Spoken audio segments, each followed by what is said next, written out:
Бұл видеода Dprime брокерлік компаниясына брокерлік шот ашу бойынша айтылатын болады. Сізге жіберілген ссылка бойынша ашу керек, соны басып өткеннен кейін осындай сізге страница ашылады. Бірінші, бұл жерде индивидуал клиентте бос қалпында қала береді. Екінші, first name, атыңызды ағылшын әріптерімен жазасыз, last name, фамилияңызды жазасыз. Бұл екі жерге Қазақстан деп бассаңыз болады. Басқа елде тұрсаңыз да лучше Қазақстан деңіз. И номеріңізді жазасыз, мына жерден странаны таңдап. Бұл жерге почтаңызды жазасыз, Mail.ru, Gmail деген сияқты. Дальше мына жер бос қалады. Ең соңғы пароліңізді күрделі болу керек, сіз үлкен әріп, кіші әріп, знак и цифры болу керек. Мен мысалы, например, осылай қарапайым, бірақ барлық шарттарына келетіндей қылып жасадым. Соңғы галочканы қоясыз, дальше қызыл континьюді басасыз. Келесі басқаннан кейін осындай страница ашылады. Бұл жерге сізге почтаңызға пин-код келеді.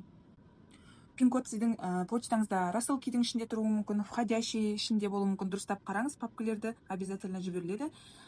Пин-код жазғаннан кейін қызылды басып жалғастырамыз, continue. Ары қарай верификация өтеміз, осындай страница ашылады. Мына жерде осы плюсті бассаңыздар болады. Туған жылыңыз, күніңіз, соны жазасыз бұл жерге.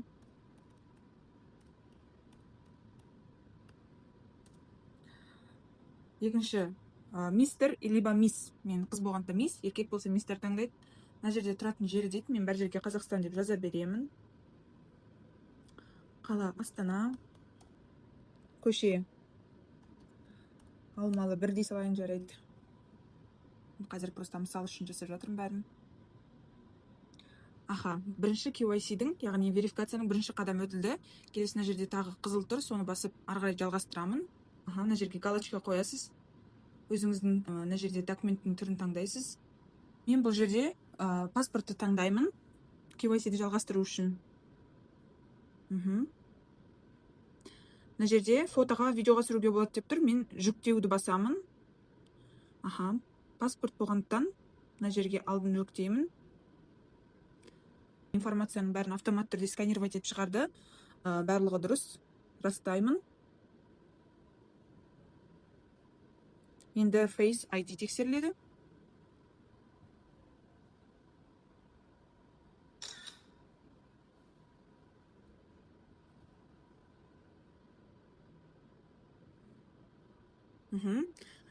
Болды. Келесі қадам, енді осы фотоңызды жүктеп, барлық верификацияны өткеннен кейін кредит картаны шығару үшін мына жерде депозит дегенді басасыз жеке кабинетіңізден. Дальше осылай шыққанда міне қарасаңыздар, карта жоқ, крипто ғана ақ тұр. Ол үшін мына жерде жоғарыда тұрған қызылды басасыз. Қызылды басқаннан кейін мына жерге кішігірім сауалнама тұр, соған жауап беріп шығу керек. Қандай жұмыс жасайсыз дейді. Мен саған менеджер деп жауап берейін. Сіз өзіңіздің жұмысыңызды жасаңыз болады тамда. Қандай жұмыс жасайсыз? Келесі бұл жерге сұрақ, қандай ақшаңызбен трейд жасай жатсыз деген сияқты мағынада. Мен айтайын, investment и мына жерде employment income деген зарплата, бизнес income деген бизнестен келетін табыс, сақтаған ақшаларыңыз, мына жерде investment дейді, инвестинг ақшалары, мына жерде пенсия, мына жерде бір аренда жильядан келетін ақша дейді, пайда дейді. Мен осы екеуін таңдадым, жалғастырамын.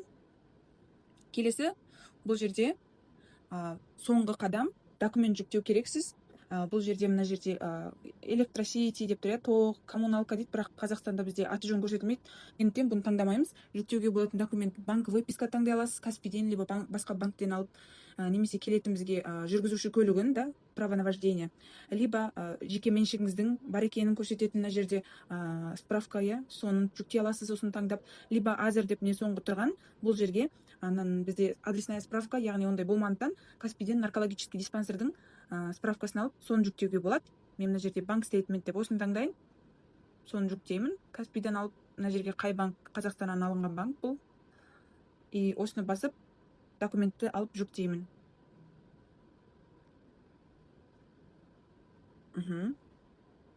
Жалғастырамын, қызыл. Болды. Дұрыс ашылды. Келесі бұл сіздерге қалай демо аккаунт ашамыз, қалай лайф аккаунт ашамыз, сол жайлы айтатын боламын. Мына жерде аккаунт деген деке кабинеттен барып бассаңыздар, лайф аккаунт деп тұрады мына жерде. Лайф аккаунтты басасыз, сосын үстіне міне осындай сізге шығады мета 4, немесе мета 5. Мен мета 5 таңдаймын, сіз мета 4 таңдасаңыз да болады.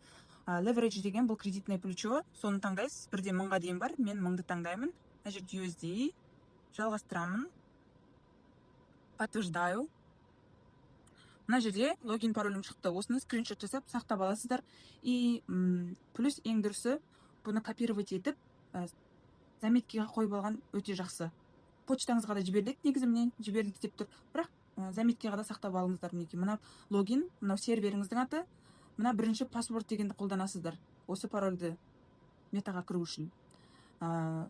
Мета 4 ашу тура осындай, тоже серверіңіз арқылы табасыз, логин пароліңізді сақтап аласыз.